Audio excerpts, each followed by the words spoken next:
¿Qué tal? ¿Cómo están? Buenas tardes, noche. ¿Qué tal? ¿Cómo ha ido la semana? Bienvenidas, bienvenidos. Tercera sesión. ¿Cómo van? Cuéntenos cómo ha estado su semana. Ya vienen entrando. ¿Cómo han Hola, estado? Hola, ¿cómo va, Francisco? bien, aquí estamos, todo tranquilo. Muy bien, qué bueno, bienvenidas a todos, bienvenides. Esperamos que estén teniendo una buena semana, que sus lecturas vayan muy bien. Aprovecho de saludar a todos, como siempre, a la gente de la BPD, de la productora Hélice. Aprovecho de saludar también a Carolina Toledo. Recuerden que aquellas personas que requieran una interpretación en lengua de señas, está Carolina Toledo, quien es nuestra intérprete y a quien pueden fijar a lo largo de la sesión. ¿Mm? Bien, cuéntenos, les queremos escuchar. ¿Cómo van? ¿Cómo ha ido esa semana antes de partir? ¿Cómo han ido sus lecturas? ¿Qué están leyendo que quieran recomendar? Hola, hola.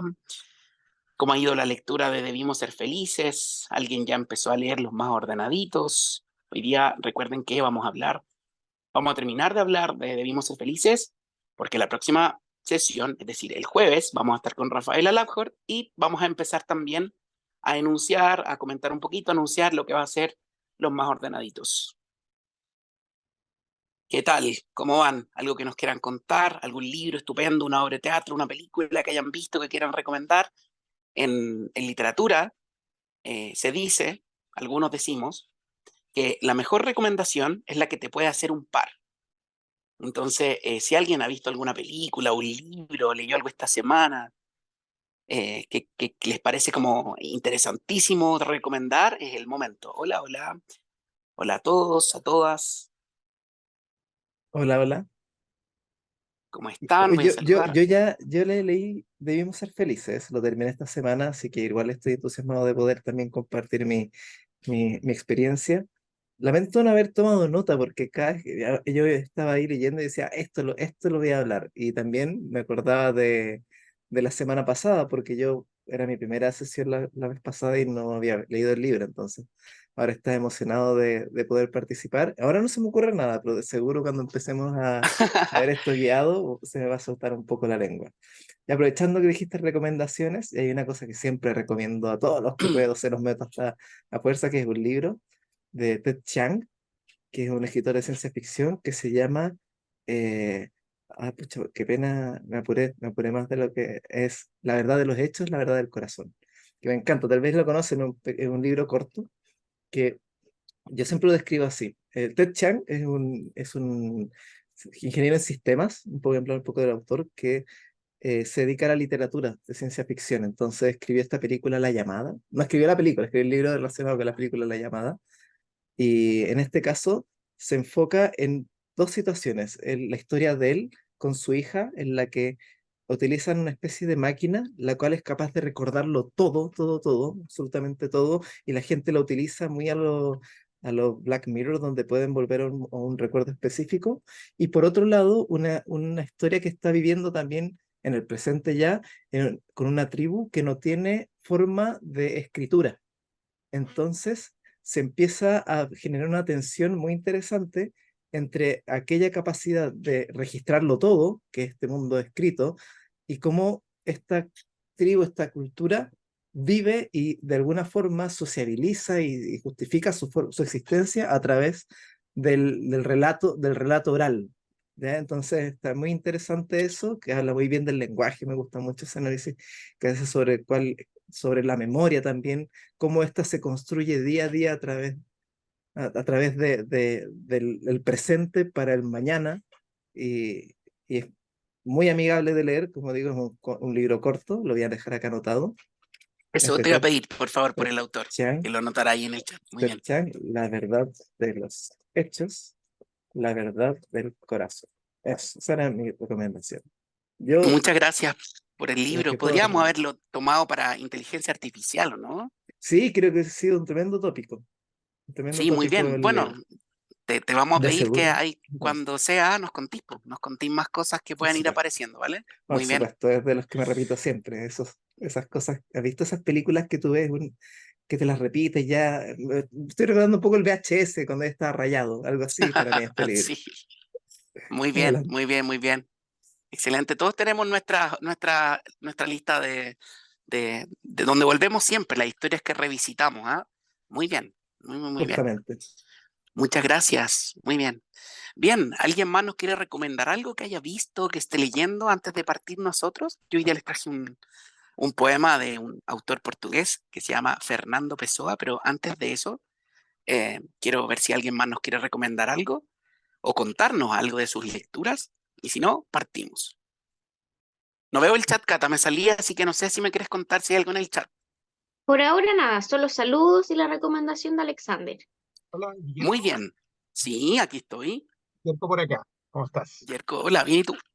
Bien, gracias.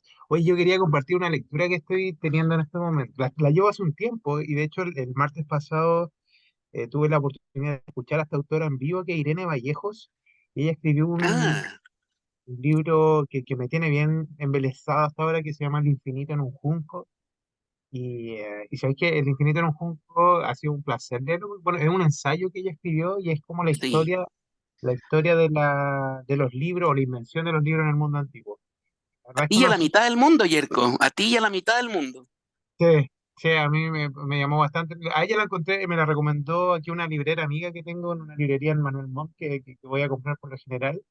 Y me puse a hablar con la señora hace un tiempo, hace como un año, de hecho, y me recomendó mucho el libro. Sí, Lo empecé a leer y cuando caché que el martes pasado estuvo aquí en la casa haciendo una charla, la fui a escuchar y la autora, es muy genial cuando uno puede que tener la oportunidad de que te guste un libro y escuchar al autor, de sus impresiones, de cómo escribió el libro y todo el tema, sí. le da un plus hermoso y además que te firme el libro, también es, al menos para uno lector, es una sensación muy bacán. Pero el libro además también es un viaje muy bonito. Y bueno, no sé si quizás aquí varios lo conocen o no, pero quizás que no, yo lo recomiendo harto. Es muy bonito, sobre todo para quienes nos gusta harto los libros, la literatura. Está como bien bonito. Y es muy bonito. Y yo creo que además que alguien lo conoce, que ya puede levantar su manito si es que lo conocen. Y los fans de Irene.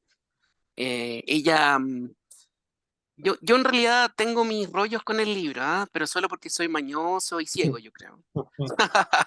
Porque tiene un rollo muy marcado, y ahí yo creo que muchos lo comparten, con el libro físico, Sí. con la importancia del libro físico. Y creo Claro. que hoy día, en la época en la que vivimos, siento y aquí podemos discutir y está súper bien, quizás no es el momento, pero cuando quieran, vengan de uno. Hay cierta denostación para quienes leemos en digital. Y hay una cosa así como medio fetichista respecto del libro físico. Ahora, Irene, el libro que ella escribe es mucho más que eso y es bellísimo y efectivamente, como tú dices, Jerko, hay una valoración por la escritura, por quien escribe, por el valor digamos, de la palabra escrita, sí.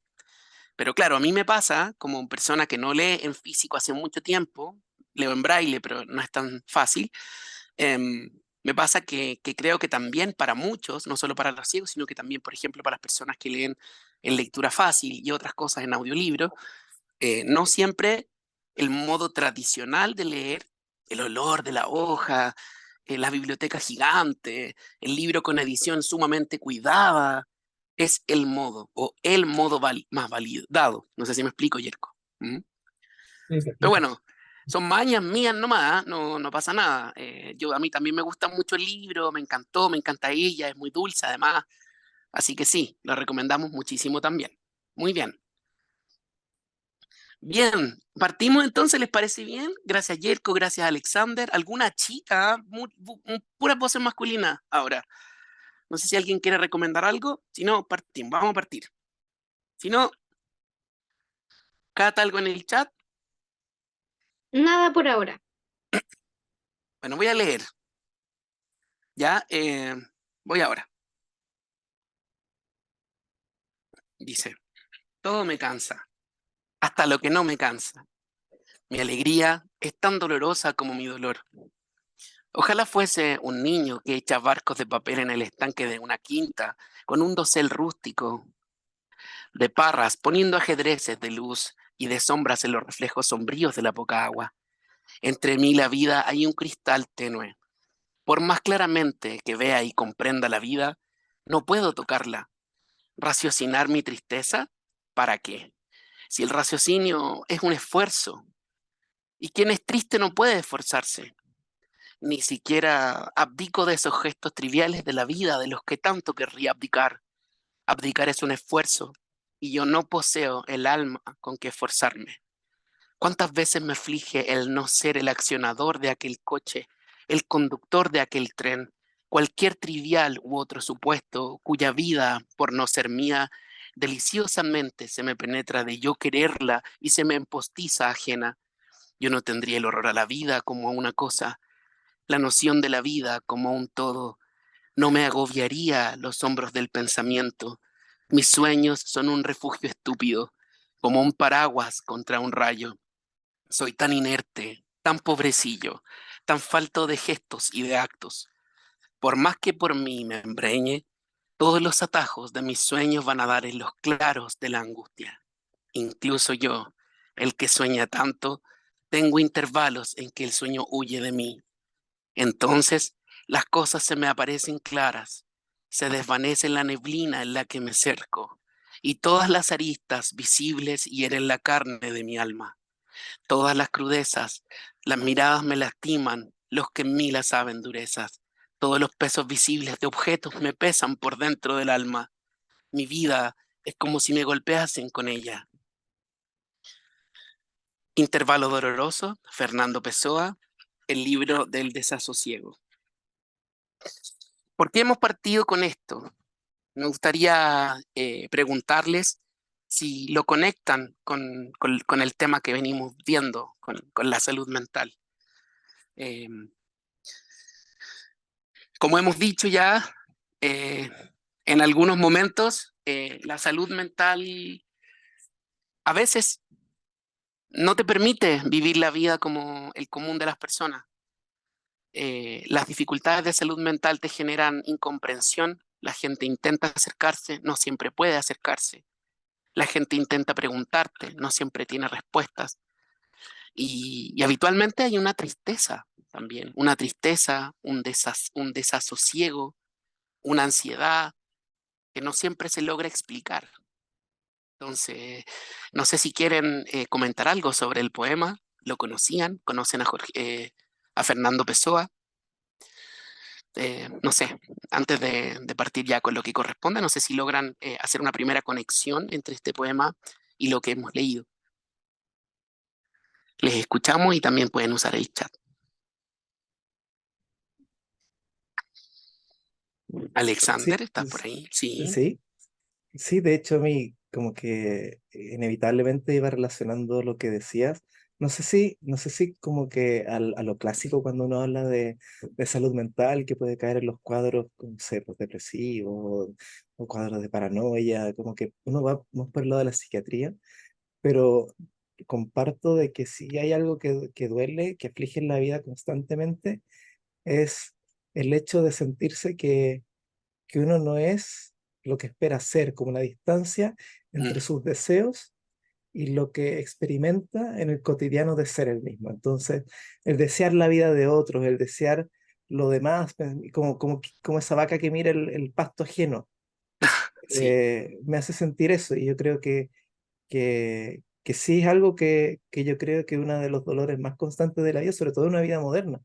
Marx decía algo así como, recuerdo que tenía una frase en el manifiesto que era una cosa así como, las pirámides egipcias, los acueductos romanos, la bóveda gótica palidecen, decía Marx, ante el poder creativo del capitalismo, pero sin embargo genera una tremenda angustia. Y creo que esa conexión, esa cosa de esta cosa del poder ser tantas cosas y al mismo tiempo solamente tener una vida que cargar y reconocer el complemento que nunca va a ser, medio la Heidegger, tal vez lo que estoy diciendo, Sí, claro que es sí, pues Mario algo, es Heidegger. algo, es algo que siento ahí en el poema que escuchamos de Pessoa.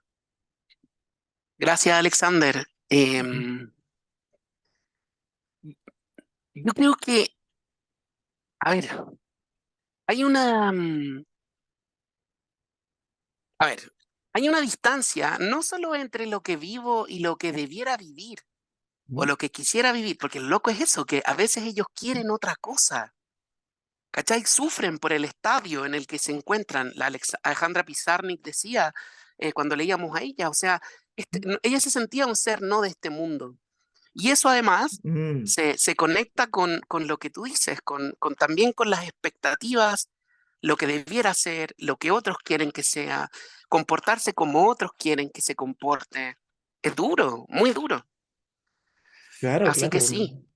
Se pierde tantas cosas por encerrarse en ese pequeño cajón de lo que uno desea o quiere o cree que debe ser, Y, de y más tantas aún formas. cuando lucháis contra ti mismo, pues, Alexander, Ujú, contra claro, tus justamente, impulsos, po. tu dolor, tu ansiedad. A ver, Sí, Jacqueline pregunta cómo funciona esto.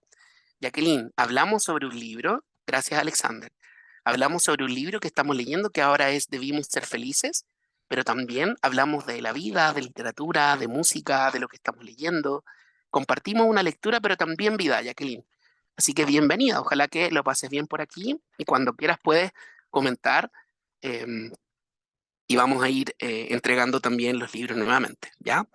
Carlos, hola, tiene su mano Hola, arriba. bueno, sí, buenas tardes a todas, todos y todes. Sí, o sea, yo quisiera hacer una aclaración sobre Fernando Pessoa, uno de los mejores poetas Sí. del siglo XX. De hecho, en varios como clasificaciones de libros internacionales, el libro se asoció que incluso ese libro quedó incompleto porque no lo Ujú. alcanzó a completar porque murió. Y de hecho, Fernando Pessoa es heredero de Nietzsche y de Walt Whitman. De Walt Sí. Whitman saca esta idea del verso libre, o sea, de no sion, sion, sino que libre, ¿cierto? Que igual Neruda se basa un poco en Walt Whitman. Y también de Nietzsche, de hecho era un lector del alemán y específicamente Nietzsche. Entonces toda esa idea como de resentimiento, etcétera, etcétera, etcétera, esa crítica incluso vitalista. Y claro, Fernando Pessoa, él creó otros poetas desde su yo. De hecho, Sí, tenía eso. sí, sí, el Caeiro, Alberto Caeiro, que era el yo real, y Ricardo Reis, que era como el hedonista, epicureo, y también está Caeiro. Entonces, como que él crea lo que se llama un heterónomo. Sigurd Sí, Whitman literal. creó en su libro Canto de Hierba, o sea, ese libro famoso, ¿cierto? Walt Ujú. Whitman, él crea como un Walt Whitman que no es él, porque Walt Whitman era homosexual, también era una persona muy recaída. En cambio, en el canto de la hierba, ¿cierto? Ahí como que él crea otro yo, crea un Walt Whitman poderoso, fuerte, ¿cierto? Fertilizador, que luchó en guerra, etcétera, todo lo que no era. Y de hecho, Fernando Pessoa crea a Reis y crea a Caeiro y crea a otro Fernando Pessoa, ¿cierto? Entonces, como que podríamos ver como las identidades dentro de las enfermedades mentales, Un ¿cierto? poco Cómo se disociado, construye, claro. sí, sí, sí, sí, como una especie de desdoblamiento. Yo no creo en la Sí. metafísica, pero como un desdoblamiento ideal, ¿cierto? Entonces, como que yo encuentro que Fernando Pessoa, bueno, hay que estar muy mal como para leer a Fernando Pessoa, pero yo encuentro que las verdades existenciales que dice, como esta existencia que sufre y que se relaciona con la muerte, como Heidegger, etcétera. Claro, o sea, pero Fernando Pessoa es uno de los personajes del siglo XX, lamentablemente no de honor. Y finalizo con el último comentario. Hay Saramago, él creó un libro un poco largo que se llama de Ricardo Reis. Entonces, como que hay como que él un poco que critica a Fernando Pessoa, porque Fernando Pessoa, disculpe por irme la ve, pero Fernando Pessoa era un tipo conservador, pro esclavista, o sea, igual hay que sacar esa parte como porque él era una persona que nunca tuvo una casa, o sea, nunca tuvo algo como en qué sentarse en una familia, sino que vivió en hotel, etcétera, y fue escribiendo. Y claro, es una persona muy conservadora, pro esclavista, o sea, y como que Saramago le intenta hacer una crítica. Yo no puedo contar el final del libro de Ricardo Reis, pero sí es interesante la crítica que le hace Saramago, que la poesía no solamente vale, sino que vale la realidad misma. Y yo creo que desde ahí hay que partir. Yo quiero agradecerte por toda la información que nos ha entregado y también de alguna manera, por contextualizar al autor, por acercarnos a la obra. Sí, hay muchas lecturas de Fernando Pessoa desde la salud mental y desde la disociación. Ahora, es bien interesante porque, de nuevo, la literatura siempre es más que eso. Hemos partido leyendo a Fernando Pessoa porque al igual que Pizarnik, al igual que Van Gogh, han sido marcados por esta suerte de, no quiero decir estigma, pero sí como este prejuicio, este juicio, no sé si es un prejuicio, ¿ya? Entonces, bien, por eso hemos partido. Gracias a los tres, gracias también a los que están ahí pensando. Es muy importante sus voces, es muy importante que nos escriban por el chat qué les pasa, qué piensan. Recuerden que los clubes de lectura se configuran con sus voces, ¿ya? Avancemos. Vamos, Cata. Ya, acá estamos en la lámina de estamos en debimos ser felices. Bueno, debimos ser felices. Ha pasado el tiempo, ya hemos leído la mayoría del libro, recordando algunas cosas de las que hablamos la semana pasada, la escritura fragmentada, ¿cierto? Esta composición también medio reconstructora de la memoria, hablando de lo difícil que es reconstruir la memoria, este ejercicio estético, pero también vital, de reconstruir la vida, de darle cierto orden, de la familia latinoamericana, de la violencia, del testimonio, del amor, de la posición, de la fuerza de la literatura en la obra, del valor de la escritura, de la maternidad incompleta, de la hija que persigue tratando de entender qué pasa con su madre. Hemos hablado también de la relación entre los personajes de la familia, de la mirada que existe de la mujer en este libro. Y ha pasado tiempo, hemos podido ya compartir, algunos ya han terminado de leer, o sea, a lo mejor más miradas. ¿Qué más les ha parecido ahora que ya han terminado la lectura? Para retomar el último punto que queremos abordar antes de tener la oportunidad de conversar con la autora, ¿sí? No sé si alguien más terminó el libro o alguien que no habló la sesión anterior y quiere contarnos qué les pareció este libro, sobre los temas que hemos comentado, introducir otros temas, ¿sí? Eh, bueno, yo la primera vez que estoy en esta sesión, la otra dos no estuve, el libro empieza un poco desordenado, a mi parecer, porque hay muchas voces, habla del tiempo antiguo, después pasa a lo moderno, pasa por varias etapas, varias generaciones, pero en sí me, gust- me gustó la lectura porque va ordenada, comenzó desordenado, pero después va ordenando las historias. Y lo que me impresionó mucho que el libro comenzó con el final. Eso fue como armando la estructura y la vida de cada persona. Son Gracias, mis Francisco. buenas. Sí, habíamos Ujú. comentado esta escritura fragmentada, ¿cierto? Esta escritura, este esfuerzo por darle un orden a la vida, por recuperar la historia con su madre, la historia familiar, la historia de su abuela, la historia en general, ¿no? Es una forma de recuperar tu memoria, ¿no? De volver a armar, intentar ordenar tu historia familiar, tu vida, ¿no? Gracias, Francisco. No sé, Cata, si hay algo más en el chat, algo que queramos retomar. Por ahora nada. Están calladitos los del chat, ¿ah? Hoy día. Muy bien, vamos a avanzar entonces un poquito. Es importante que vayan apareciendo sus voces, ¿ya? Entonces, dale, Cata. Ya, acá tenemos retomando ideas, salud mental y literatura. Bueno, salud mental y literatura, de alguna manera esta es la gran idea que cruza este primer tema. Ya hemos hablado como de lo interno del texto, pero ahora vinculémoslo con el tema del que venimos hablando. Y para eso vamos a tener algunos puntos desde los que la literatura se posiciona respecto de la salud mental. ¿Ya, Cata? Vamos leyéndolos, por favor. Sí. El primero es literatura como redención. Fíjense, en algunos libros que vamos a leer, la literatura termina siendo el vehículo para poder primero aceptarse, escribir sobre lo que nos pasa, pero también puede ser el vehículo, en el caso del libro que vamos a leer, por ejemplo, del que vamos a hablar, para que te reconozcan, para que reconozcan tu talento, para que eh, también valoren el hecho de que se valore tu diferencia, se saque adelante también la lucha que se tiene con la vida. Entonces, la literatura, la escritura en particular, en este primer punto, en esta primera forma, aparece como vehículo de redención, como una forma de, insisto, aceptación, pero también sacar la voz, pero también dar cuenta de lo que te toca sufrir, pero también dar cuenta de lo que no se ve. Entonces, un vehículo de expresión en este lugar al enfrentar dificultades de salud mental. ¿Mm? José Luis, escríbenos en el chat, o sea, no en el chat, también si quieres, pero en el WhatsApp qué pasa con la aplicación para que te podamos apoyar y también ayudarte con el tema de los libros, ¿vale? Nos encanta que estés aquí y por supuesto, más allá del libro propiamente, que participes con nosotros, que comentes, que opines, que estés ahí como muy presente. Muy bien, José Luis. Cata, segundo punto. Literatura como testimonio y denuncia. Bueno, esto es bien importante.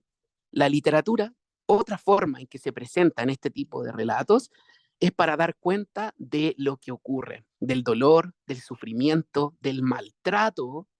Hay un libro del que vamos a hablar ahora que lo adelanto, se llama Rostros en el agua, da cuenta del periplo terrible que tuvo que pasar una mujer por distintos centros eh, y dar cuenta un poco de cómo hay incomprensión, cómo hay maltrato propiamente, cómo hay desconocimiento, ¿ya? Y eso también la literatura toma una posición, ¿ya? Distinta a la literatura como redención. El otro, Cata. El siguiente es literatura como canalizador de emociones.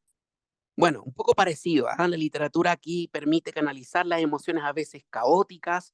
Piensen que a veces cuando uno lee un texto donde aparece la salud mental o quieren, por ejemplo, representar el caos de los pensamientos, de las voces, de la ansiedad, y la literatura se pone al servicio de eso. Y entonces vamos a encontrar textos caóticos. Estoy pensando, por ejemplo, en Padre Mío, de Amelia Altit.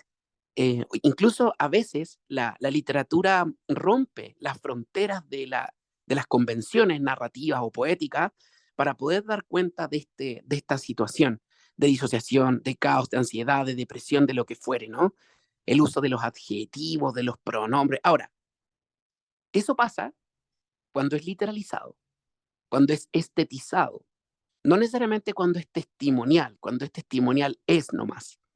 ¿Ya? Y aquí por eso tienen el último punto, Cata, Que dice literatura como estetizadora de la verdad. como estetizadora, ¿sí? No sé si yo soy el que está cortado o la Cata, ¿me escuchan? Sí, te escuchamos. Y fue un Ya, pequeño momento también que a la Cata la perdimos, pero cortito, ¿cierto? ya, nos Como avisan, corto. si nos estamos cortando, nos avisan. Entonces, ya, bien importante esto, acá la literatura entonces se pone al servicio, el lenguaje se pone al servicio. Vamos a revisar unas obras para ponerle nombre a lo que estamos diciendo, ¿ya? Dale, Cata. Acá tenemos literalización de la salud mental y tenemos 5 portadas. El Ya, primero vamos a ir de a es poco, ¿ah? Aquí va, ojo, ojo piojo, dice literalización. Esto no es necesariamente testimonial, es que literariamente se intenta representar, recuerden que la literatura representa, no refleja, esto es una manzana, esto no es una pipa, por ejemplo. ¿Mm? Entonces, la literatura representa, y aquí se hace un ejercicio estético para representar en las novelas que hay acá. Cuéntenme si las conocen, si han leído alguna, si queda claro lo que estamos señalando. Vamos, Cata, ¿cuáles son? la primera es Rostros en el agua. Bueno, esta es la que comentamos, es una escritora que cuenta, y ahí medio testimonial, medio literario, este periplo que tiene por distintos centros de reclusión, eh, en que va contando, lo que significa estar en ese lugar, lo que significa la gente, lo que significa el maltrato, lo que significa los procesos, la relación con los otros y su proceso de redención, ¿no? El que sigue, Cata. El siguiente es La luna no está. Este es un libro muy interesante porque se posiciona desde un público juvenil. El tema es un chico que desarrolla esquizofrenia y a lo largo de la historia vamos viendo cómo las voces aparecen, la disociación de la personalidad aparece, y es un ejercicio estético bien interesante porque se ve en la forma de escribir, de manejar el lenguaje, esta suerte de caos, ¿no? De personalidad fragmentada. La luna no está. ¿Ya? Dale, Cata. El siguiente es Por si las voces vuelven. Tanto por si las voces vuelven como Rostros en el agua, tienen un carácter testimonial. El otro, los que estamos viendo después, son ficcionales. Ya esto es bien importante, distinguir la ficción de la realidad, la literatura de la realidad. Ya aquí, por si las voces vuelven también nuevamente, el abordaje de la esquizofrenia, del trauma, del dolor. ¿Ya? Y Cata, la última, creo. Quedan dos. Esperando a Mr. Bojangles y por último Los renglones torcidos de Dios. Ya, estas, las dos tienen película. En el caso de Los renglones torcidos de Dios, un clásico de este tipo de literatura, Torcuato Luca de Tena, ¿cierto? Un clásico de cómo es la literatura al interior del centro del manicomio, del centro de reclusión. ¿Ya? Muy interesante ambos libros, la situación de salud mental planteada de forma muy distinta, en uno medio romantizada, en el otro al servicio de lo policial. ¿Ya? Entonces, se vuelve muy interesante cómo se ficcionan estos procesos. Muy distinto a lo que viene ahora, y aquí como somos un club de lectura digital inclusivo, nos pareció clave distinguir entre la salud mental y la neurodivergencia. Ya no es lo mismo. Y todavía hay personas que persisten erróneamente en calificar las personas que están en el espectro autista, las personas que tienen alguna discapacidad como enfermedad. Y eso es algo contra lo que queremos luchar, contra lo que queremos demarcarnos, y esa es la razón por la que lo hemos puesto separados. ¿Ya? Y acá tenemos algunos libros que abordan esta idea de asumir estas ideas, pero no como parte de una enfermedad, sino que como situaciones distintas de neurodivergencia. ¿Ya? Y acá tenemos, Cata, cuéntanos. Sí, tenemos 4 portadas. Mi hermano persigue dinosaurios. El Bueno, esto jinete lo del... hemos puesto algunos en el chat, estamos conversando sobre ellos también, aquí dos hermanos, uno con síndrome de Down, y los prejuicios que están aparejados al síndrome de Down, la lucha que tienen que dar los familiares, las personas que tienen en su entorno personas con síndrome de Down, y cómo la literatura medio testimonial también aquí se hace cargo de representar eso. Después, Cata. Después tenemos El jinete del silencio. Ya, este muy ficcional, pero es la historia de un muchacho que aparentemente también está en el espectro autista, pero está graficada la historia como si él hubiera vivido en la Edad Media, en principios del Renacimiento. Fíjense, es atroz lo que voy a decir, pero es cierto.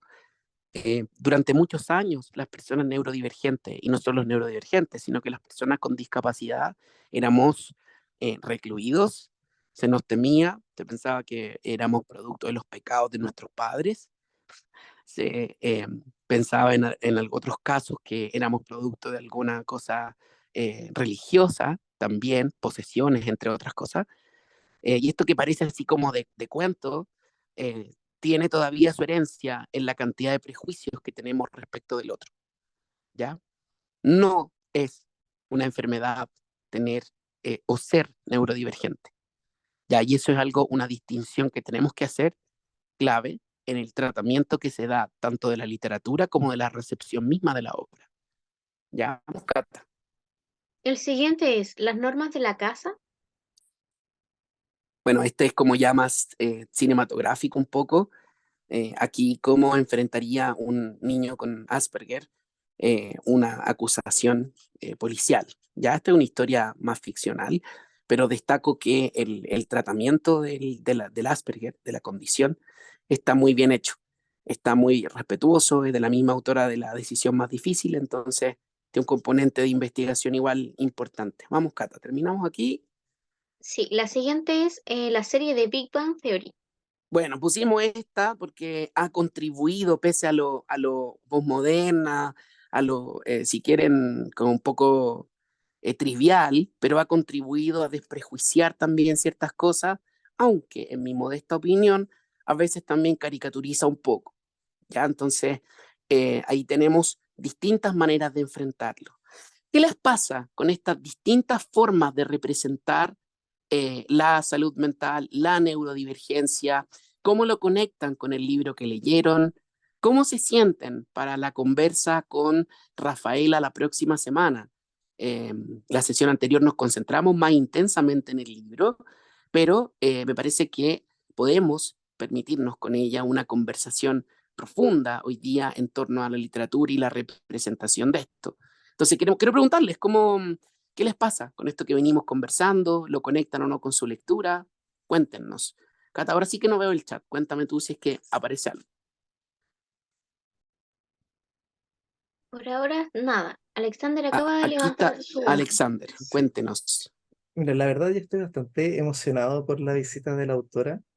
Me queda dando vuelta algo que se habló la semana pasada, que era respecto a que, claro, uno lee estos libros en un código como autobiográfico, como quien estuviera leyendo los pasajes de un diario de vida, pero Ujú. en realidad, claro, esto simplemente es un relato del autor, no tiene por qué estar siendo que el autor nos esté revelando parte de su vida íntima, más sí alguna forma de idea o percepción que tiene acerca de los hechos, y ahí mezclados con la realidad o no. Entonces yo creo que hay algo súper interesante ahí en pararse de la base de que estamos viendo una ficción, ¿cierto? Una suerte de o una potencial ficción, pero que nosotros Al la menos así se leemos en presenta, clave, claro. claro, como en clave, que reconocemos ciertos elementos de realidad y que finalmente nos podemos empatizar con ellos. Yo creo que uno sufre cuando... La vez pasada hablamos de la manera en que el padre nombra a sus hijos, que Sí. nunca pasa por los nombres, sino que siempre pasa por como sobrenombres. Y también me acuerdo de la muerte de la abuela y esos momentos largos que espera ahí, que obviamente tal vez no son, pero se parecen un poco a lo que podrían llegar a ser. Entonces eso va a ser interesante, o preguntarle, hablar de ella con eso, o sea, no solamente para que nos diga qué es lo real, sino que cómo te pones te paras frente a ideas o experiencias que solamente las vives a oídas, ¿cierto? Las has escuchado, las puedes como empatizar, pero que hay experiencias que sin duda me parecen terribles o muy dolorosas del libro, o de otras experiencias que a veces uno ve a través del arte, pero que en la práctica nunca la he sentido, la he experimentado, la he vivido, pero siento algo, por lo menos algo siento. Y eso que siento es siempre tercerizado, se parece al dolor que uno siente cuando experimenta las cosas. También cuando uno lo lee hace la reflexión de luego bajar las cosas cuando el dolor ya pasó, o sea, también es un recuerdo del dolor, ni siquiera es el dolor mismo, ¿cierto? Creo que ahí va a estar como lo interesante de nuestra junta. Muy interesante, Alexander, porque cuando escribe alguien algo y ese algo es leído por otro, lo que hablábamos Ujú. la semana pasada, la Claro, interpretación se escapó del autor. claro, claro. Entonces va a ser súper interesante preguntarle eso. Ahora, ella lo dice, yo les voy a poner, la próxima semana les voy a dejar, ¿qué la próxima semana? Estoy muy, Eh, hoy día mismo en la noche, les voy a dejar una entrevista, 2 entrevistas en el WhatsApp que ella dio, ujú. para que estemos preparados y conozcamos cómo ella se expresa y lo que le han preguntado, y podamos tener una conversación con ella. Me imagino, quiero que se suelten, que le pregunten, que los autores, a mí no me gusta cuando los autores están en la Torre de Marfil y les preguntamos, es rico tener la oportunidad, porque ojo piojo, su lectura es tan valiosa como la lectura o la escritura o lo que fuere que ella quiso poner en su obra. ¿Se entiende? O sea, si ella dice, Claro. oh no, es que nunca pensé en esto cuando escribí lo que tú me estáis diciendo, no pasa nada. No es un juego de adivinar Ujú. e insisto, cuando el autor escribió, el autor, aquí lo dice Barthes, no lo digo yo, el autor se murió. Es como la muerte del autor, el grado cero de la escritura, ¿no? O sea, en el fondo a veces está no necesariamente vinculado con la vida del autor. Así que muy bien, Alexander, y ahí vamos a comentar. Cata, veo que hay un comentario en el chat, pero no lo leo. Sí, Ankara dice, yo lloré con el final de este libro, hace mucho que no me pasaba. Mira, a mí también me emocionó harto el final, porque cambia la voz, además hay un ejercicio ahí estilístico distinto, ¿cierto? Que se genera porque hay como, uno logra ver por fin el encuentro con la madre y una reflexión metaliteraria, ¿cierto? Ahí donde ella dice, puta, a ver, ¿será que fui muy dura? ¿Será que solo conté lo malo? ¿Será que... Y además la cuentan a ella, la podemos graficar ahí a la madre en una situación de harta fragilidad, ¿cierto? Comiendo ya bastante más mayor. Y entonces, claro, ha pasado la vida, ha pasado el tiempo, y mirar hacia la vida desde un momento determinado también nos permite verla distinto a medida que nos hacemos más viejos. Podemos retroceder, mirar y de repente no ser tan duro o ser más duro, pero tener más herramientas. Entonces creo que es un final bello. Comparto, coincido contigo. ¿Mm? Bien, algo más que quieran comentar. Yo quiero invitarles a todas, a todos, a escribir las preguntas, no aquí solamente si quieren aquí también, pero yo preferiría más a través del grupo de WhatsApp para que preparemos una batería de preguntas para Rafaela y tengamos la oportunidad también de hacerle preguntas de distinta índole, ¿ya? Así que vayan pensando em, en lo que quisieran preguntarle, en lo que quisieran que les contestara. Eunice, veo que escribiste algo, Cata, si lo puedes compartir. Sí, Eunice dice, me emocionó cuando relata el querer hablar con su madre, contarle de sus escritos y saber qué opinaba, pero su mirada triste no le permitía decirlo. Francisco tiene otro comentario abajo y dice, la autora en Espérame, una Cata, espérame entrevista... aquí, paremos un poquito. ¿Cierto, Ok, Eunice? La mirada la detiene. Y ahí es donde empieza entonces este juicio, habré sido muy dura, habré sido... Es que ahora uno sabe que ella, la mamá también era profe de literatura, entonces como que yo, no sé, pues uno se pasa el rollo. Ella también iba a entender que finalmente la ficción es la ficción, no lo sé. No lo sé. Igual ella después en la entrevista dice, sí, yo hablé harto con mi mamá durante el tiempo de escritura, le mandé WhatsApp, ella me escribió. Ella un poco como que despeja algunas de las inquietudes que ustedes tienen en las entrevistas. Entonces, yo quiero que profundicemos y una vez me tocó entrevistar a un tipo, a un intelectual, y la condición que el intelectual me puso para darme la entrevista fue no me hagas las mismas preguntas que me hacen en todas las entrevistas. Ya, lo encontré de una arrogancia brutal, pero bueno, yo como soy más o menos aplicado, me puse a leer todas las cosas que él tenía para preguntarle cosas que no le hubiera... Yo creo que Ujú, Rafaela no es de ese tenor, pero de nosotros depende que estén preparados, preparadas también para que sepan lo que ha dicho, que ujú. sepan lo que comenta, ¿ya? Muy bien, algo más que quieran decir porque vamos a dar un salto cuántico para empezar a avanzar hacia el segundo tema. Hay una mano, Gui- parece, Cata. no, Guille, Francisco escribió en el chat, la autora en una entrevista del diario La Tercera comenta que comenzó su texto como biografía familiar, pero que luego tuvo que ficcionar las historias. Sí, bueno, ella también cuenta ahí que estuvo con Leila Guerrero en Colombia en un taller y entonces a partir de eso parte su historia. Ella les va a contar mejor que yo esto, así que ojo, piojo. Si no vio la entrevista y quiere preguntar, pregunte lo que quiera, ¿ya? Este es un espacio amable con la escritora y vamos a procurar que así sea, ¿ya? Ahora sí veo una mano arriba, pero no distingo, Cata. De Carlos Torres. Carlos. Sí, yo quisiera comentar de que a mí me impresionó en la parte cuando habla del incesto, de que dice que posiblemente sus enfermedades se deban a eso. Y de hecho, si uno empieza a leer un poco de historia Sí. latinoamericana, pero específicamente chilena, el incesto era muy común. De hecho, obviamente es una práctica horrible, etcétera. Pero si uno lee los libros de Álvaro Jara o de Sonia Montesino o Gabriel Salazar, Julio Pinto, etcétera, que han hecho historia social, historia desde dentro y desde abajo del poder y desde dentro del pueblo, uno se da cuenta de que eso era muy común.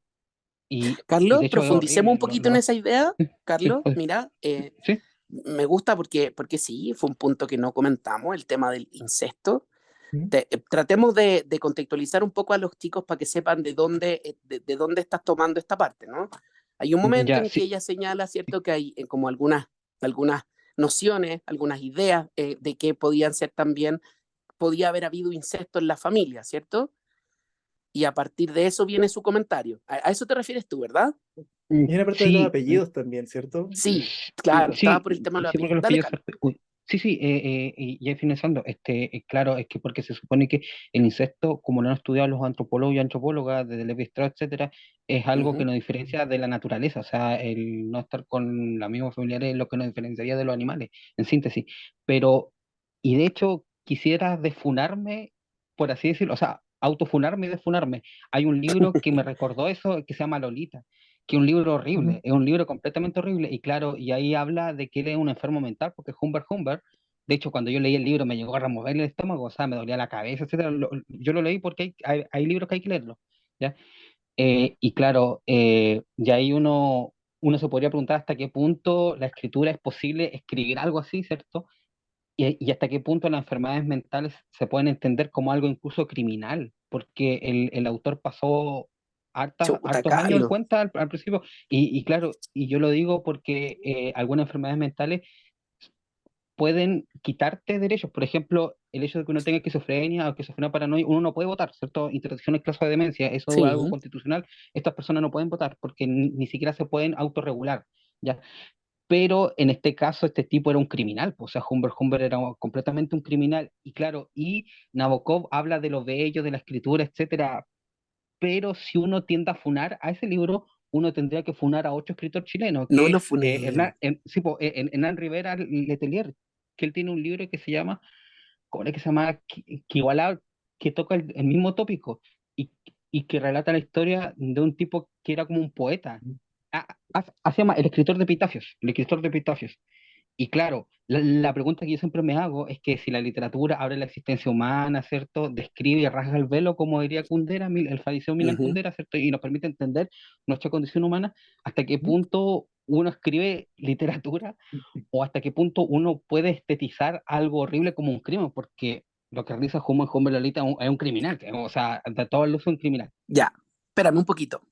Ya, esto se puso rudo esto, ¿ah? Se puso súper rudo. Quiero escuchar. ¿Alguien va a defender a Nabokov? ¿Nadie va a Sí, sí, defenderlo? o sea, yo partiría inmediatamente como de la vereda opuesta y me preguntaría por qué el incesto tendría que ser una perversión. Pero, o sea, yo también recuerdo un libro de Engels que habla sobre Ya. la herencia, la familia, y recuerdo que una de las primeras cosas que empieza a analizar el lenguaje y de y de la obvia pertenencia de que toda madre sabe quién es su hijo, pero un padre realmente nunca sabe quién es su hijo.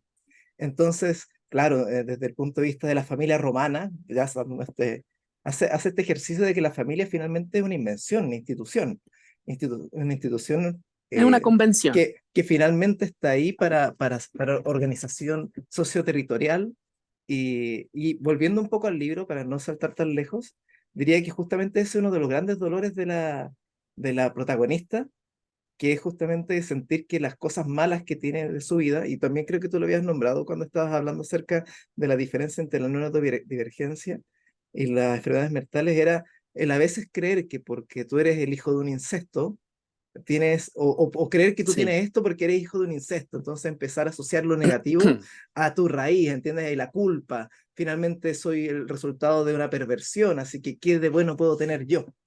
Teniendo en cuenta que sí es algo que nos ha acompañado hasta hoy en día, la pregunta es que si fuera tan antinatural, ¿por qué ha sido tan prevalente en la historia humana? Ahí yo pondría Bueno, mi ahí hay punto. como razones antropológicas que después le podríamos preguntar también a Yanko cuando venga la próxima semana. Em, pero yo quiero que nos detengamos un poquito aquí. A ver, hay una autora que se llama Michelle Petit y ella dice que una de las razones o una de los fundamentos por los que nos aferramos a la literatura y el arte es porque puede transformar el horror en belleza. ¿Conoces bien a Pasolini? ¿Has leído a Pasolini, Carlos? No. ¿No? ¿Nunca? Bueno, Pasolini es que, a ver, quiero partir de la base de que Lolita es una ficción, ¿ya? Y que lo queramos o no, la divinización de la puela, la divinización de la ninfula, la divinización de este ser medio andrógino, juvenil, y del faunulo también, así lo llamáis, no sé por qué, pero de esta cosa, o del mancebo en particular, en el caso de Pasolini, es algo que también es bastante tópico en la literatura. Entonces, al menos, porque tú eres muy duro y me parece bien, interesante, con Lolita, pero yo quisiera como recordar que Lolita tiene al menos tres adaptaciones cinematográficas y los directores toman decisiones. En alguna, Humbert efectivamente es calificado como un pedófilo y en otras, como Kubrick, por ejemplo, Lolita tiene harta parte en este juego. Ahora, ¿por qué lo menciono? Porque tal como Pasolini en sus textos, como que se ve de una manera casi perversa en esta conquista del mancebo, del joven, exaltando el cuerpo, la blancura, en fin, todo lo que dice Pasolini de la belleza masculina, esto es un ejercicio estético. Ahora, el momento en el que vivimos, contextualmente, también nos eh, arma, nos blinda, nos hace reaccionar malamente, no sé si malamente, beligerantemente contra estas manifestaciones estéticas. Piensa que el otro día leí una, una censura que iba a aplicarse a Muerte en Venecia, porque también era medio pedófilo, les parecía. Pero de nuevo, o sea, la literatura estetiza situaciones culturales, estetiza posiciones, estetiza espacios, estetiza miradas, da cuenta de épocas, da cuenta de pensamientos epocales.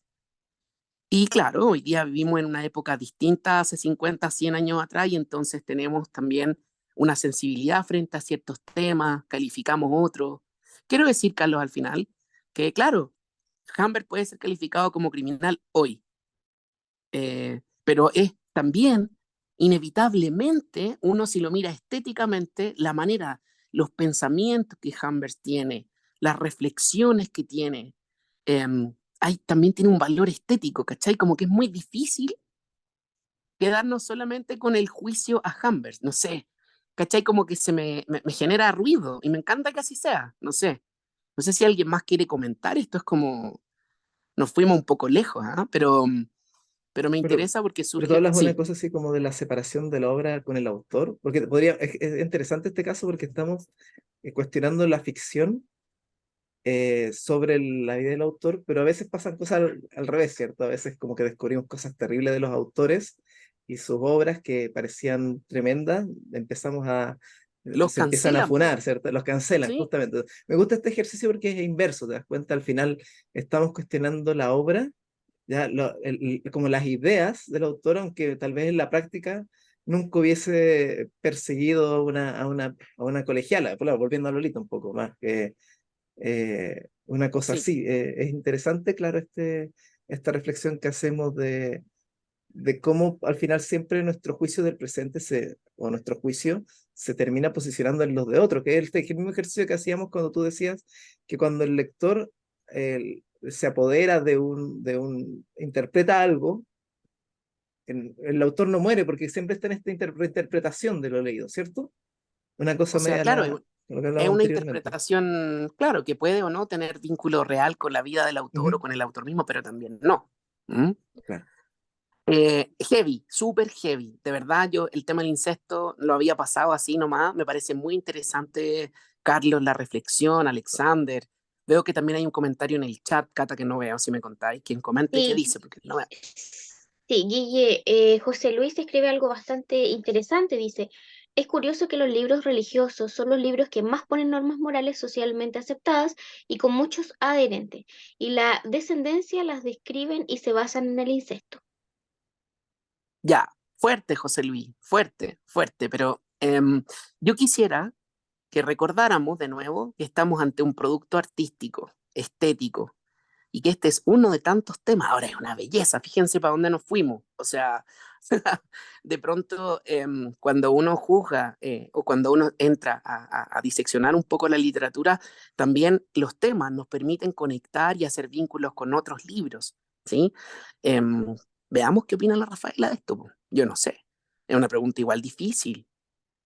Pero es cierto, el personaje se sentía un poco estigmatizado por esto de ser eventualmente fruto de incesto. Y también sabemos desde 100 años de soledad para adelante que esto es un tema que está marcado en Latinoamérica también. Así que sí, todo el rato. ¿M?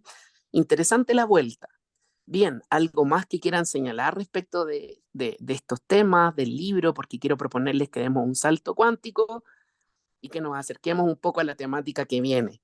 Entonces, cuéntenme si queda algo más por decir, algo que quieran señalar respecto del libro, del tema, de la salud mental, de Rafaela, de nosotros, no sé, ¿algo más? Y algo por acá. Sí, Eh, dale. a mí me quedó, bueno, un poco dando vueltas, un poco lo decía Carlos, Guillermo, Alexander también. Un poco, con este tema de la cultura de la cancelación o estos bordes, cuando artistas o cuando escritores se acercan a estos bordes quizás moralmente extraños, ¿no? Ambiguos, que nos provocan demasiada incomodidad, como decías tú, que generan ruido. A mí, en lo personal, porque también leo harta literatura LGTBIQ+, etcétera. Hasta hace un par de años atrás, ¿no? En los 90, ¿no? Ser homosexual era considerado una enfermedad mental, psiquiátrica. Y también los autores para atrás, en el fondo, cuando intentaban escribir acerca de su amor por un hombre, por una mujer, etcétera, lo ocultaban, o en el fondo, o lo caracterizaban desde un personaje femenino enamorado de un masculino. eh, y la sociedad en sus momentos también se escandalizaba cuando había literaturas o películas relacionadas a eso, que hoy día hay un montón de literatura eh, LGTBIQ+, que habla abiertamente del amor, de la expresión de género, de la libertad sexual, del placer, etcétera, que hoy día ya no causa ruido porque en el fondo, no sé si la palabra correcta es normalizar, quizás se empezó a hablar más al respecto de eso y quizá hoy día ya ocupa un lugar más normalizado, entre comillas, en la sociedad. Y, y qué bueno sería que en el fondo estos temas de salud mental empiecen a tomarse ese podio, ¿no? Me acuerdo que el año pasado cuando hablábamos en este mismo club, cuando leímos Las Malas de la Camila Sosa, siempre me acuerdo que había un tema con que en el fondo, por ejemplo, el trans se entendía en su momento como había un tema de moda en el sentido de que estaban puestas en el tablero, se estaba conversando de ellas y qué bueno que fuera así. Que a lo que voy un poco con esto es que qué bueno sería que el tema de la salud mental, a propósito también de la lectura de Debimos ser felices, se normalice en el sentido de hablarlo tan abiertamente que no sea incómodo, como en su momento quizás fue la homosexualidad, la literatura lésbica, de trans, etcétera, y que hoy día podamos hablar, no sé, de cualquier síndrome, enfermedad, depresión, estos bordes que de repente le llaman, o parafilias sexuales, o el sinfín de diversidades que hay en el ser humano que de pronto en la normalidad es extraño para una gran mayoría o incómodo, qué bueno sería en el fondo que quizá a través de esto que hablas, de la estética que tienen algunos autores de poder ponerlo en un libro, en una obra, poder conversarlo. Y eso a mí en el fondo me gusta, a pesar de que estos temas me pueden incomodar, de que ciertos temas me causen un ruido interno, qué bueno que así sea y que haya en el fondo eh, autores que sean, no sé si valientes la palabra, de hacerlo y decir, ok, quiero poner esto, lo voy a hacer de esta forma. Eh, no sé si el fin es debatirlo, pero lo terminamos conversando igual. Y qué bueno que se haga de esa forma. Al menos en mi parte de vista, qué bueno que se logre en la comunidad. Porque tenemos así, en el fondo, se expande lo que uno cree conocer. Sí, yo también creo que hay que apuntar hacia la normalización de ciertos temas, todos en las jerarquías adecuadas. Las parafilias, no sé, es complejo y tiene otra, no sé, me leí hace poco un libro que se llama La tiranía de las moscas y ahí uno podría hablar de parafilia, pero claro, son temas que uno trata con cuidado, con susto, sí, como que están en un nivel distinto, Yerko, pero porque no conocemos. Entonces, sí, la literatura permite hacerlo desde un espacio seguro, dice la teoría, porque es ficción y a través de la ficción uno puede también abordar esos temas difíciles. Carlos, ¿Se escucha? sí, te escuchamos. Sí, sí, o sea, yo voy a crear un punto, yo defiendo el arte por el arte, ya. Eso Yo es. no estoy a favor a ver, la cultura de cancelación no existe, es una invención que crea la extrema derecha. ¿Por qué? Porque yo le digo Ujú. que antropológicamente y sociológicamente, lo digo como sociólogo, todas las culturas generan bordes, hay cosas que no se pueden conversar, o sea, yo defiendo, por ejemplo, a Sófocles con Edipo Rey, etcétera, etcétera, y es por la estética, o sea, de hecho hay un Sí, libro peor que de Nabokov que se llama Ada y el Ardor, donde habla de dos hermanos, que ahí sí, pero la belleza que escribe Nabokov es indiscutible. sí, Y claro, o sea, y con respecto a las parafilias, habría que leer al Marqués de Sade, 120 días en Roma, totalmente. etcétera. Yo, sino Infortunio de la Virtud, donde, claro, y eso, como usted dijo, y yo igual comulgo con esa idea de que es un lugar seguro. ¿Por qué? Porque no hay ningún autor o autora que va a intentar decir a este crimen, porque eso sería un delito. Pero entendemos que es ficción por ficción, y yo, claro, yo apoyo la libertad artística. Y de hecho, y lo último, yo soy ateo y de metalero, o sea, yo veo el arte, obviamente, en la violencia, Cannibal Corpse, etcétera, Possess, o sea, mezcla entre satanismo y violencia, etcétera, pero eso no significa que yo sea malo. Y cuando yo he Claro. leído autores como Nabokov o el Marqués de Sade, lo hago por el deleite, por la forma estética que brindan, no porque yo sea un criminal o vaya a ser un criminal o piense ser un criminal, sino es porque me gusta imaginar, o sea, incluso, claro, y lo último, es que la literatura da empatía y nos permite entender al otro. Y Sí, eso es muy muchas gracias, importante. Carlos. Eso, Claro. sí. Muy importante. Hay una teoría que es el criticismo cognitivo. También podemos poner algo en el WhatsApp de esto. La literatura es un espacio donde se puede generar esta empatía, esta posibilidad de hablar de estos temas que son difíciles. También donde aquellas personas que están sintiendo otras cosas o viviendo otras cosas que no son, que no encajan con la norma, pueden encontrarse. Recuerden esa idea que hablábamos en la sesión anterior sobre libros espejo, libros refugio, libros ventana. ¿Mm? Entonces, sí. Bien, se puso heavy, como de una densidad compleja. Me parece bien, interesante, les agradezco mucho. Creo que estos espacios son ricos justamente por eso, porque podemos compartir. Quiero escuchar también a los demás, a las demás, quiero leerles, saber qué están pensando. Estos temas son difíciles y está súper bien escuchar también voces distintas. ¿Ah? Está súper bien. Ya, entonces, vamos a hacer ahora sí el salto cuántico. ¿Cómo estamos en la hora, Cata? Estoy medio perdido. Son las 8:37.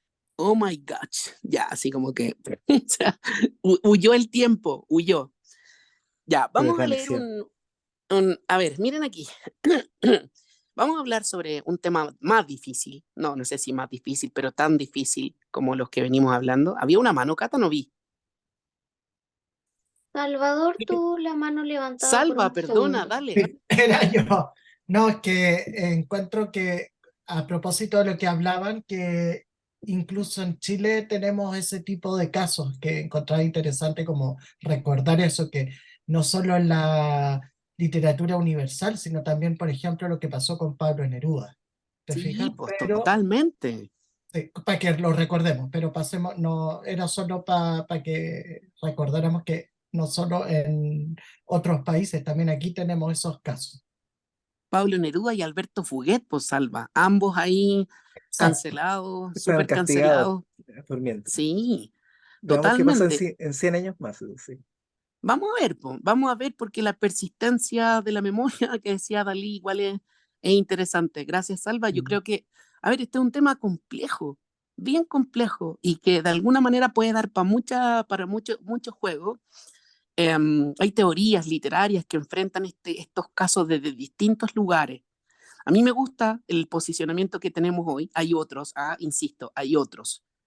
El posicionamiento que tenemos hoy nosotros es que esto es arte, que es ficción, y que por tanto, como es arte, es semióticamente abierto, es decir, puede admitir distintas interpretaciones que pueden irse modificando en función del tiempo, las épocas, las representaciones que la cultura tiene, pero más importante aún, que cuando uno lee el libro o la película o el cuadro o lo que fuere, dialoga con tu horizonte de sentido.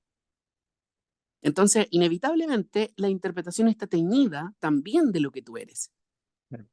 ¿Ya? Entonces, esto tengamos en cuenta porque es como muy esperanzador en términos de entender, sobre todo para los que nos dedicamos a la educación, que en las escuelas y en la sociedad misma la gente puede leer distinto, puede pensar distinto, puede sentir distinto. Y el arte es bacán porque abre esas posibilidades. Ya, bueno, podemos seguir eternamente, vamos, Ujú. vamos a saltar un poco porque lo que vamos a enfrentar ahora, la próxima lectura, es una lectura a caballo entre lo literario y lo no literario. Entonces, los códigos pueden ser un poco diferentes. Pero queremos partir la conversación de hoy poniéndonos en contexto, ¿ya? La conmemoración del golpe es un suceso que abre una herida que siempre ha estado abierta, que posiblemente va a tocarnos, va a incomodarnos a algunos. Hay gente que está sufriendo infinitamente aún. Hay cosas que no se han dicho. Hay justicia que no se ha producido. Entonces es un tema difícil. Es un tema difícil y de nuevo vamos a tratar de enfrentarlo desde la literatura y lo estético. Entonces, de antemano, quiero que se sientan con confianza, con tranquilidad, para poder hablar de estos temas abiertamente desde el arte y, y de alguna manera que pase lo que tenga que pasar. Creo que es rico poder conversar de estos temas que son difíciles, amparados por el arte. Bueno, y para partir, quiero que nos acerquemos a un libro diferente. Fíjense lo que nos costó a Chile enfrentar estos temas, lo que costó que pudiéramos decir, hablar. Tuvimos que acudir a alegorías, a poesía, a metáfora, a silencio, para poder salir, para poder decir, para poder denunciar, para poder contar, para poder llorar con otros, para poder decir. Y, y me gustaría que leyéramos un texto, un álbum, que aborda este tema desde un lugar distinto, que es la voz infantil. ¿Por qué quiero partir por ahí? Porque me gustaría mostrarles lo difícil que ha sido que la literatura chilena se haga cargo de esto. Y recientemente han aparecido voces y hay autores que, no sé, como José Miguel Varas, por ejemplo, y tantos otros, pero en general es un tema difícil del que nos costó hablar. Y más aún costó en el terreno de la literatura infantil. Entonces quiero que partamos por ahí para poder acercarnos al tema del libro que vamos a hablar hoy, que es muy interesante, del que vamos a estar leyendo durante estas semanas, pero para darnos un poco de contexto y asumir dónde estamos, les propongo la invitación a leer este libro. Cata, creo que había una mano, no estoy seguro, ¿no? No, ninguna. Ok. ¿Y en el chat, todo bien? Sí, tranquilos todos. Todos tranquilos. Tienen que estar menos tranquilos, tienen que hablar, comentar, participar. Ya, vamos a leer este texto entonces. Este texto se llama Laura y los Hawker Hunters. Recuerden que las personas que requieran interpretación en lengua de señas pueden anclar a Carolina, quien es nuestra intérprete en lengua de señas, y pueden también, me gustaría que miren mucho, que escuchen mucho y que después comentemos. Ya, Cata, cuando tú quieras.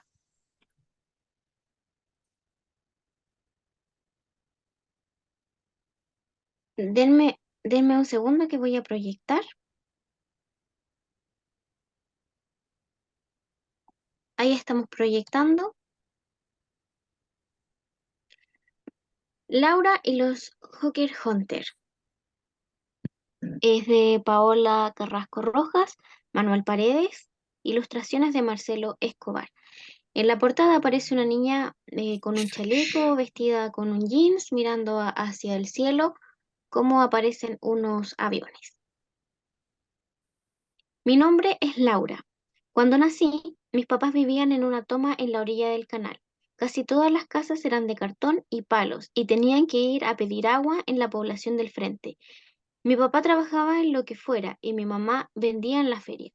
Y aquí en la ilustración aparece Laura, em, está vestida como de escolar, está con un bolso cruzado de color amarillo y atrás están sus padres ahí abrazados, la madre está con una canasta con frutas y el papá con un bolso y hay varias casas como desplegadas en el paisaje, pero no hay piso, están todas como volando, pero se entiende que está como en un cerro, digamos.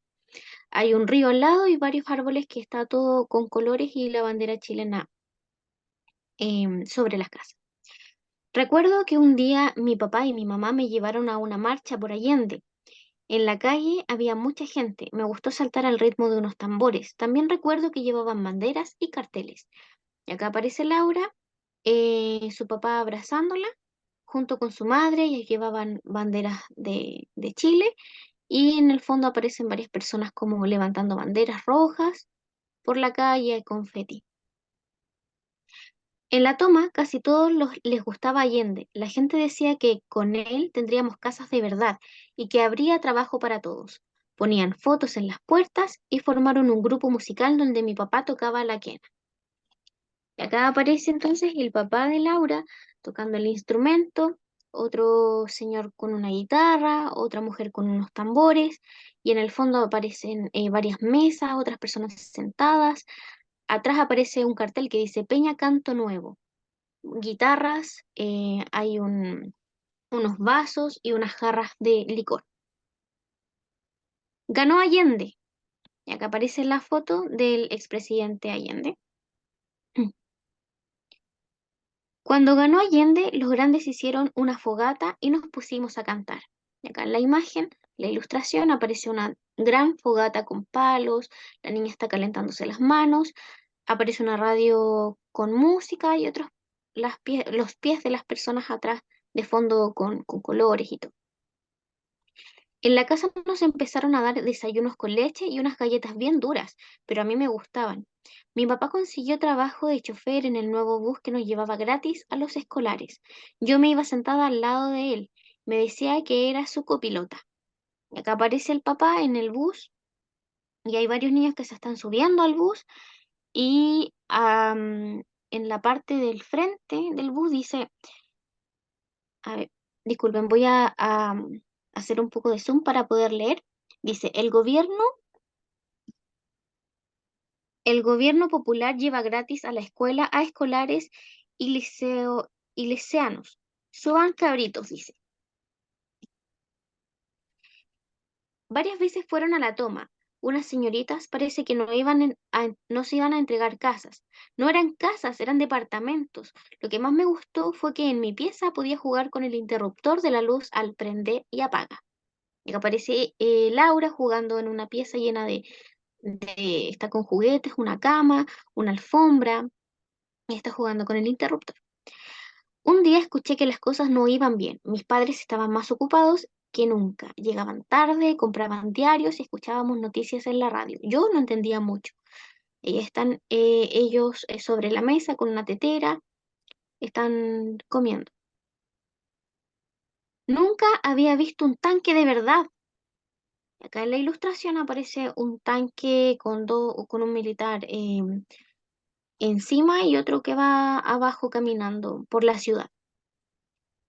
Esa mañana las clases terminaron antes, tuvimos que devolvernos a pie. En el camino vi los tanques, también iban camiones llenos de militares. Cuando llegó, mi mamá me abrazó nerviosa, luego recogió papeles, diarios y libros que andaban por todos lados, los puso en un bolso y se fue. No salgas de la casa, Laurita, espera que llegue tu papá, gritó desde la puerta.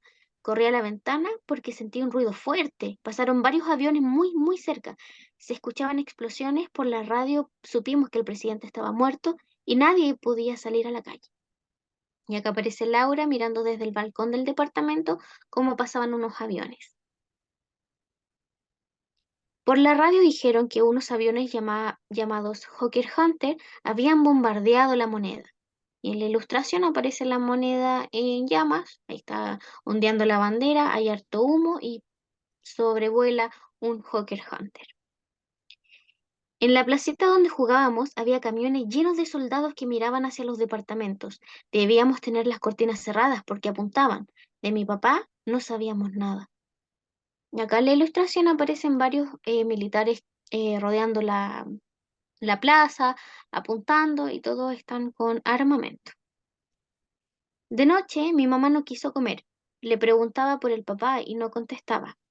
Nos dormimos vestidas sobre la cama. Cuando desperté, ella ya estaba en pie mirando por la ventana. Mi papá todavía no llegaba. Me pareció verla llorar. Y acá en la ilustración aparece la mamá sirviéndole comida a Laura, mientras ella está con una cara como de tristeza, digamos. Cuando pudimos salir a la calle, fuimos al terminal de los buses a buscar a mi papá. Estaba lleno de carabineros. Dijeron que no podían informar nada. Un hombre le contó a mi mamá que en la noche se habían llevado a mucha gente al estadio. Y aquí en la ilustración aparece el estadio y hay varias personas en los estrados y algunos militares también eh, caminando y obviamente llevan armas en las manos. A la mañana siguiente salimos de nuevo. Caminamos harto, casi no hablábamos. Mi mamá me dejó al lado de un arbolito y fue a ver a la orilla del río. Yo miraba desde lejos como ella y otras personas buscaban. Todo estaba en silencio, parecía que ni el río sonaba. El sol estaba pegando fuerte, pero yo tenía frío. Cuando volvió, ella tenía lágrimas en los ojos. Y acá aparece una ilustración de un río y a las orillas hay varias mujeres vestidas de negro, de café, de blanco, em, y Laura está abajo de un árbol mirando la escena. En el río aparecen unas manchas de color café, otras un poco más claras. La otra noche soñé con mi papá. No lo veía hacía mucho tiempo y corríamos a abrazarnos. En ese momento, entre las nubes aparecían los Hawker Hunter y se lo llevaban. Desperté llorando. Mi mamá me abrazó y el olorcito de su pelo me hizo dormir otra vez. Y acá aparece una ilustración del sueño, ella abrazada con su padre, pues, en el fondo en el paisaje hay unas colinas de color verde llenos de pasto y en el fondo sobrevuelan dos Hawker Hunter. Dice mi mamá que mi papá fue detenido y que nadie sabe dónde está, pero que lo siguieron buscando. A mí me cuesta entender que no nos quieran decir nada. Cuando pienso en mi papá me meto en el canasto de la ropa y lloro. Es mi escondite secreto. Aquí aparece una ilustración de Laura llorando adentro del canasto de ropa y hay harta ropa en el suelo, una plancha, hay un lavaplatos con agua. Hace tiempo que no sabemos nada de mi papá y ayer mi mamá salió vestida de negro con una foto de él en el pecho. Aquí aparece entonces Laura con su mamá de la mano, ambas llevan una chaqueta negra y la mamá lleva la foto del padre, como dice, en el pecho. Han pasado los años Han pasado los años. Con mi familia nos reunimos domingo a domingo en el hogar de mi madre, donde nunca ha dejado de estar presente el recuerdo de mi padre. De él heredé la pasión por la música y los ideales de justicia. Y en la ilustración aparece un árbol con muy pocas hojas y una se escapa para volar en el aire. Todos los años en la placita del barrio celebramos su cumpleaños con la familia, los vecinos y mi grupo musical. La villa se llena de colores con el canto, el baile y la poesía. Los niños jugando me traen de regreso la risa de mi padre. Y acá aparece una escena de una plaza, un escenario, hay gente cantando, gente bailando y hartos abuelitos ahí sentados y aplaudiendo. Y ahí termina el libro. Muchas gracias, Cata. No sé si alguien quiere comentar algo antes que digamos nosotros algo. Como que también el silencio está bien, no, no hay por qué decir nada. Pero si alguien quiere hacer algún comentario antes que nosotros piñamos todo con la interpretación que tenemos, no sé si alguien quiere.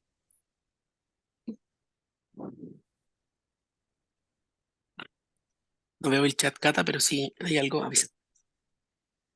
Por ahora nada, están todos en silencio. Bien, la construcción de la memoria es un ejercicio de tensiones, es un ejercicio de una pugna por la memoria.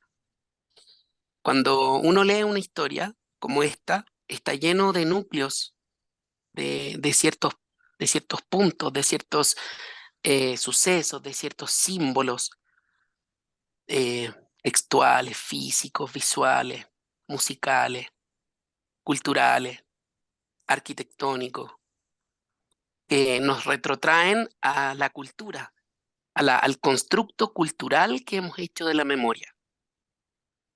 Hay muchas cosas que a los que vivieron y los que no, eh, hemos tenido que configurar para crear una memoria histórica de esto. La memoria histórica es un ejercicio de tensiones.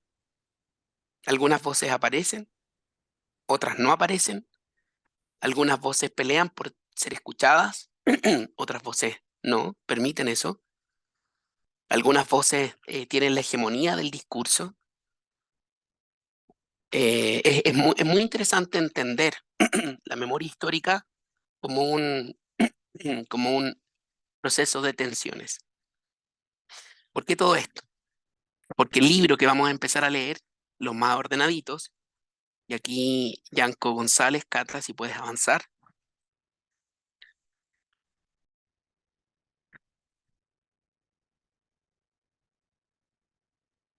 la Estamos en foto del esa. autor, Sí, ¿sí? ahí está.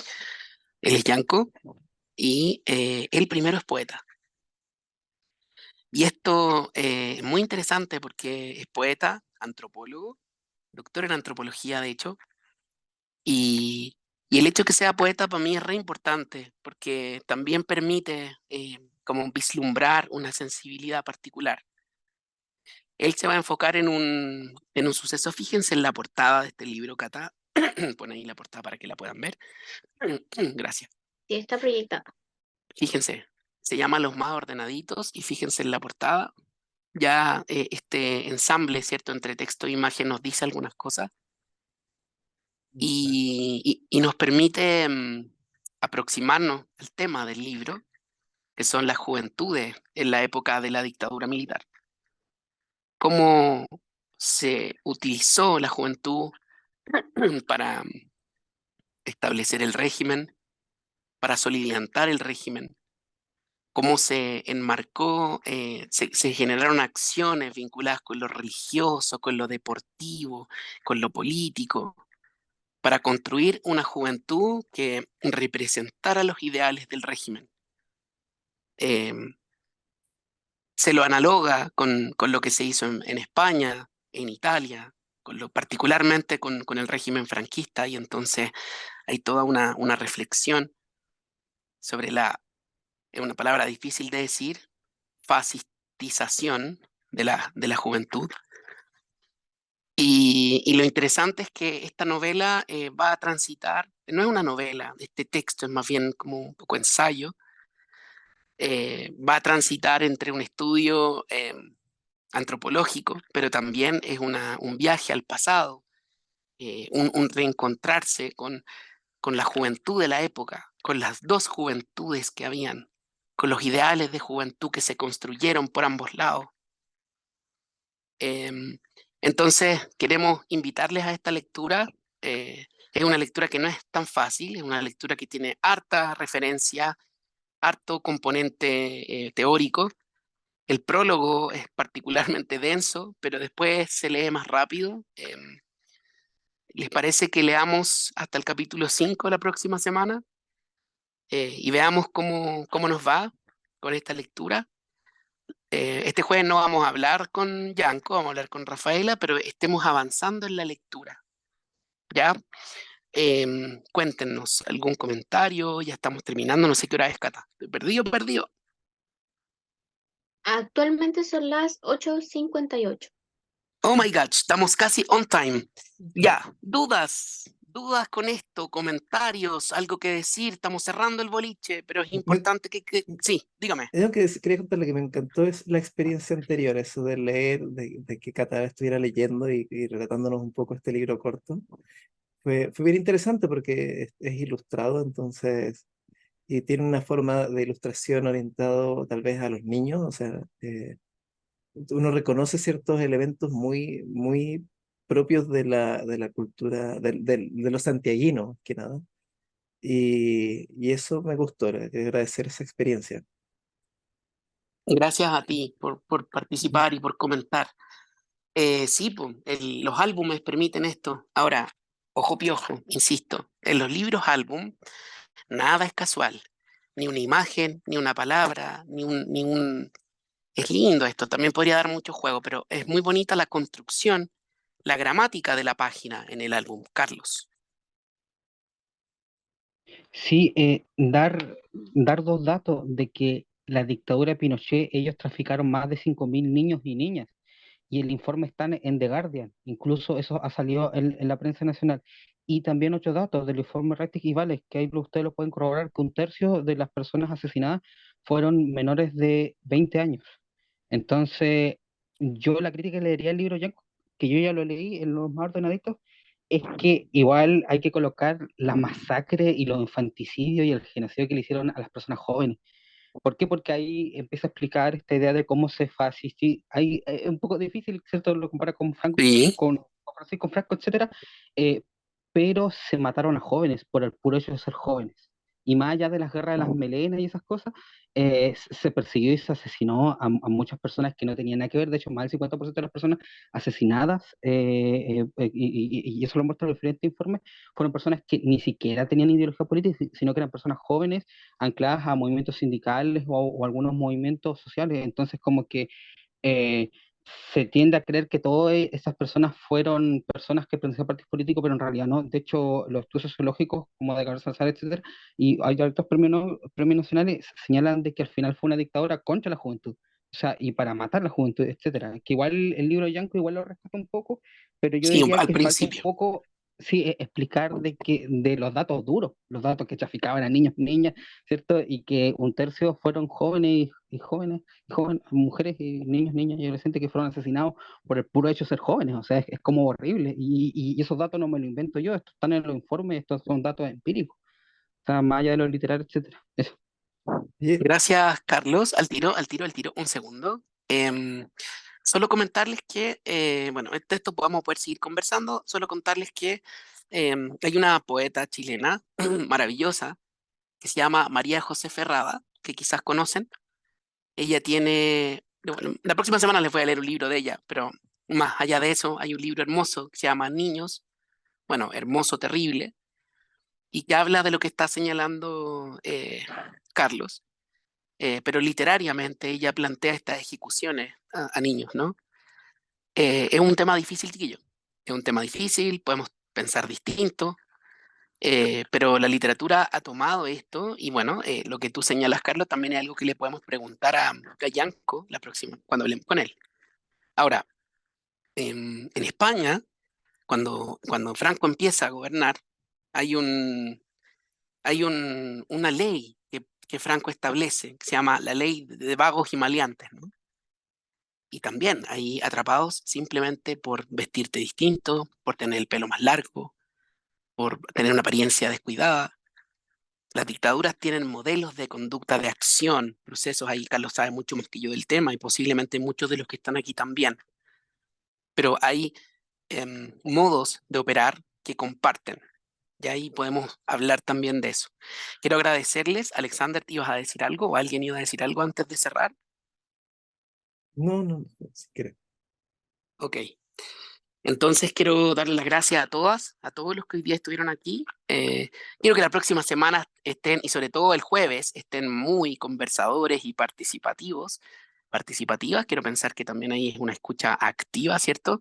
Les dejo un abrazo grande. Agradezco de nuevo a todo el equipo de la BPD, de Erice, a todos, a la Caro, a la Cata. Así que, bueno, que tengan un descanso reparador y nos vemos el jueves con Rafaela, ¿ya?